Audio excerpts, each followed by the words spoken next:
ആദായനികുതി റിട്ടേൺ അഥവാ ITR-ൽ വിദേശത്തുള്ള സ്വത്തുക്കളും വരുമാനവും വെളിപ്പെടുത്തിയില്ലെങ്കിൽ പിഴ ഈടാക്കുമെന്ന മുന്നറിയിപ്പുമായി ആദായനികുതി വകുപ്പ്. കള്ളപ്പണ വിരുദ്ധ നിയമപ്രകാരം 10 ലക്ഷം രൂപ പിഴ ഈടാക്കുമെന്നാണ് നികുതിദായകർക്ക് നൽകുന്ന മുന്നറിയിപ്പ്. 2024-25 വർഷത്തേക്കുള്ള ആദായനികുതി റിട്ടേൺ സമർപ്പിച്ചവരെല്ലാം മേൽപ്പറഞ്ഞ വിവരങ്ങൾ റിപ്പോർട്ട് ചെയ്തിട്ടുണ്ടെന്ന് ഉറപ്പാക്കാൻ അവബോധ ക്യാമ്പയിന്റെ ഭാഗമായി വകുപ്പ് പൊതുനിർദ്ദേശം നൽകിയിട്ടുണ്ട്.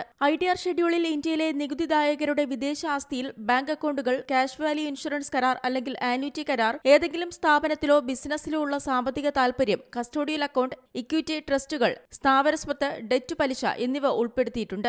ഈ മാനദണ്ഡത്തിന് കീഴിലുള്ള നികുതിദായകർ ITR-ൽ വിദേശ വരുമാനം നിർബന്ധമായും പൂരിപ്പിക്കണമെന്ന് വകുപ്പ് നിർദ്ദേശിച്ചു. 2024-25 വർഷത്തേക്ക് ITR ഫയൽ ചെയ്ത നികുതിദായകർക്ക് അത് അറിയിക്കുന്ന SMS-ഉം ഇമെയിലും അയക്കുമെന്ന് central board of direct taxes അറിയിച്ചു. National desk, C Malayalam news.